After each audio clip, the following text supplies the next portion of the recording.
मित्रों नमस्ते।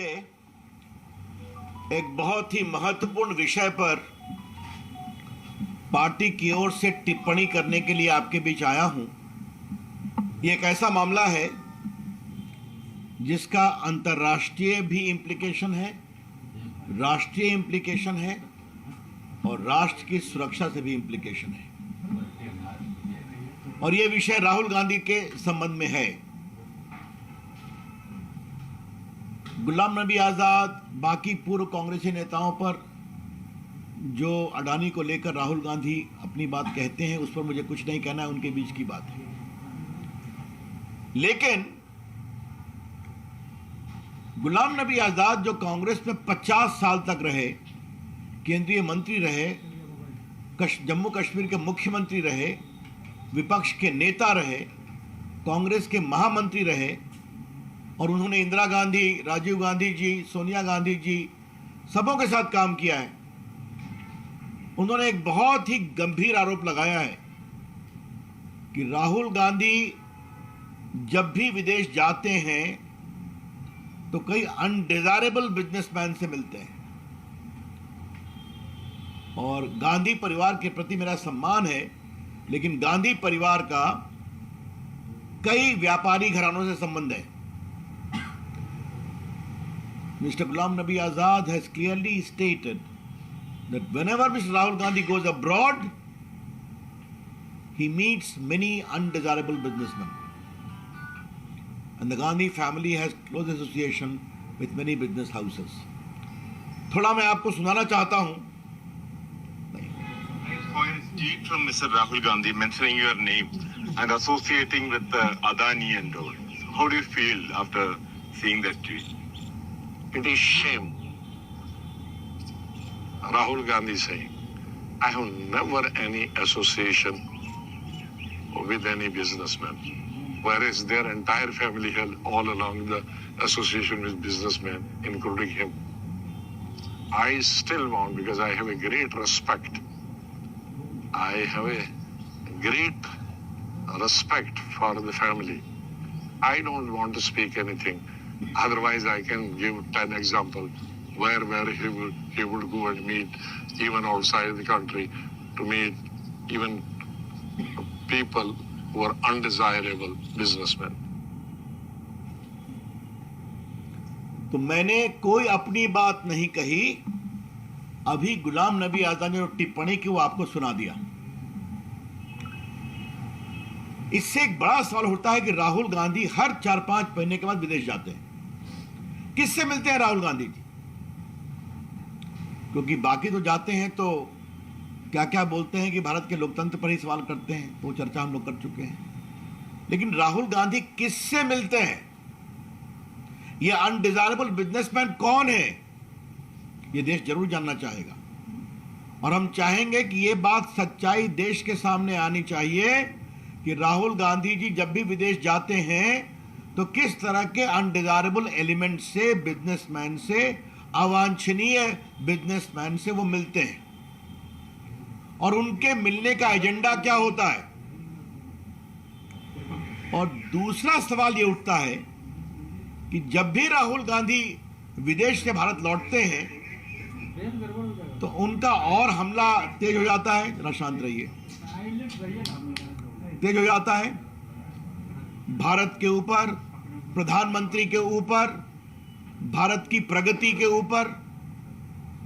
आज तक राहुल गांधी जी ने पिछले 9 साल में भारत की विकास यात्रा में एक भी अच्छे शब्द नहीं कहे। चलिए उनका विषय है। लेकिन आज भारत दुनिया की 5वीं इकॉनमी बन चुका है, इंग्लैंड से आगे निकल चुका है।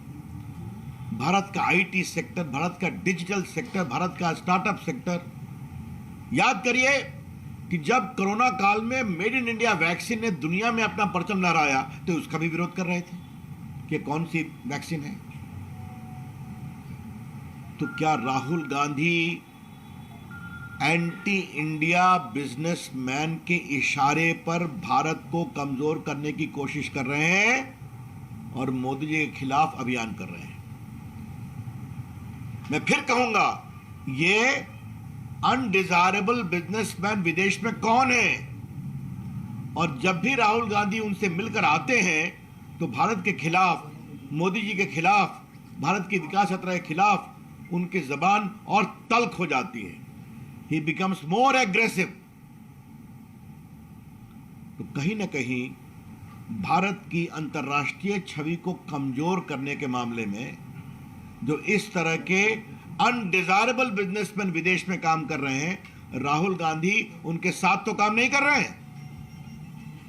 इसीलिए कोई भी बात करें, स्टार्टअप तो मजाक करेंगे, भारत का मेड इन इंडिया वैक्सीन जो दुनिया में 80 देशों में गया उसका मजाक बनाएंगे, लॉकडाउन का मजाक बनाएंगे, भारत की आर्थिक प्रगति का मजाक बनाएंगे और बाकी बात कहते हैं। तो भाजपा का स्पष्ट आरोप है कि श्री गुलाम नबी आजाद ने जो 10 कम से कम अनडिजायरेबल बिजनेसमैन की बात कही है जिससे राहुल गांधी बाहर मिलते हैं, राहुल गांधी बताएं ये बिजनेसमैन कौन है, ये देश के सामने आना चाहिए।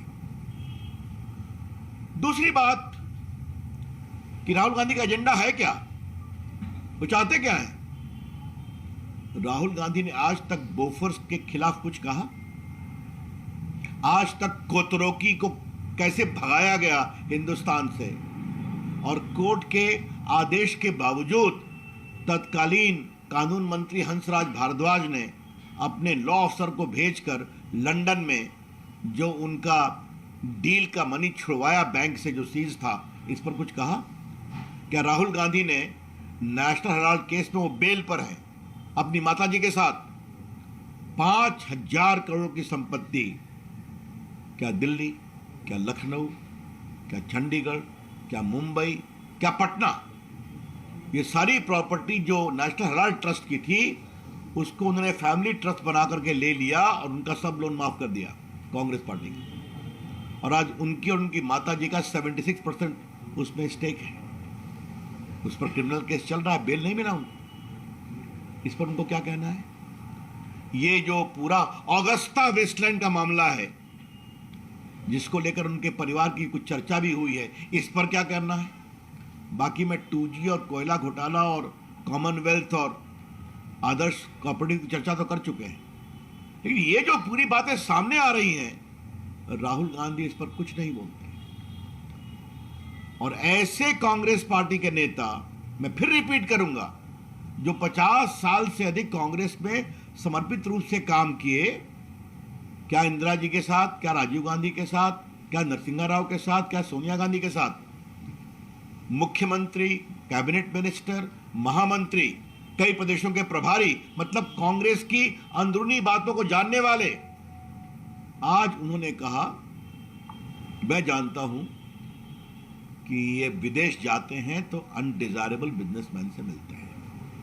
ये बहुत ही गंभीर विषय है। भारतीय जनता पार्टी अपेक्षा करेगी कि ये कौन से बिजनेसमैन इनको बताया जाए, राहुल गांधी उनसे क्या व्हीलिंग डीलिंग करते थे ये भी बताया जाए, और क्या भारत के विकास की प्रगति की यात्रा को कमजोर करने में राहुल गांधी की यही भूमिका है। उनसे षड्यंत्र करके मिलकर आते थे और हमला करते थे। एक अंतिम बात कहनी है कि अडानी रोज प्रकरण जपते हैं वो। मैं फिर रिपीट करूंगा, अडानी को विदेश में पहली खान कब मिली? जब मनमोहन सिंह की सरकार 2009 में, 2011 में बड़ी खान मिली उनको न्यूजीलैंड में, ऑस्ट्रेलिया में। तो क्या मनमोहन सिंह जाते थे क्या? आज राहुल गांधी जवाब दें, 65,000 करोड़ रुपए का पूंजी निवेश अडानी आपकी सरकार राजस्थान में कर रहे हैं कि नहीं, जहां अशोक गहलोत जी मुख्यमंत्री हैं? अडानी का पोर्ट बन रहा है कि नहीं केरला में, जिसको कांग्रेस पार्टी ने ओके किया और आज सीपीएम सीपीआई की सरकार उसको एग्जीक्यूट करवा रही है। अडानी को कोयला खदान का एक्सपेंशन छत्तीसगढ़ की कांग्रेस सरकार ने दिया या नहीं दिया? और बाकी बंगाल में भी 15,000 करोड़ का पूंजी निवेश हो रहा है। तो राहुल गांधी कुछ नहीं बोलते हैं इस पर, आज तक जवाब नहीं देते हैं, और खाली झूठ बातें करना, बेबुनियाद आरोप लगाना उनकी फितरत बन गई है, इसके हम बहुत भर्त्सना करते हैं। लेकिन राहुल गांधी जी, आज आपके खिलाफ आरोप आपकी पार्टी के एक 50 साल के कर्मठ नेता ने लगाई है कि आप विदेश में अनडिजायरेबल बिजनेसमैन से मिलते हैं और मिलकर जब हिंदुस्तान आते हैं तो भारत के खिलाफ, सरकार के खिलाफ आपका स्वर और आक्रामक होता है, गलत बयानी और झूठ के साथ। आज इसका जवाब आपको देना पड़ेगा। मैं राहुल गांधी की इस पूरे आचरण की बहुत भर्त्सना करता हूं और आज जिम्मेवार सोच से इसके प्रमाण मिले हैं कि राहुल गांधी भारत विरोधी ताकतों के खिलाफ के साथ विदेश में काफी सक्रिय रहते हैं। कांग्रेस पार्टी को लेकर एक बड़ी अजीब स्थिति भी है कि सचिन पायलट अपनी ही सरकार के खिलाफ धरने पर बैठने जा रहे हैं। अब ये सब आप उनसे बात करिए ना, उनकी कांग्रेस पार्टी संभलती नहीं। सर राहुल गांधी अभी हार गए पूरे नॉर्थ ईस्ट में, छोड़िए इस बात को। सर राहुल गांधी पे इतने गंभीर आरोप है, फिर हमारी सरकार उन पर इतनी लिबरल क्यों है, कठोर कार्रवाई क्यों नहीं की जा रही है? हम किसी को न फंसाते हैं न किसी को बचाते हैं। ये जो पूरा नेशनल हेराल्ड का मामला चल रहा है, कोर्ट के द्वारा चल रहा है, बेल पर है। ये ईडी हो या सीबीआई हो, सारी इंक्वायरी हो रही है ना, तो सारे पैसे आ रहे हैं ना। दमाशी के खिलाफ भी तो वो भी बेल पर है ना, तो ये सारा एविडेंस पर बेस्ड है। लेकिन फिर कह रहा हूं, आज की टिप्पणी क्यों महत्वपूर्ण है कि एक ऐसे व्यक्ति ने आरोप लगाया है जो 50 साल तक कांग्रेस का एक बहुत ही वरिष्ठ नेता रहा है।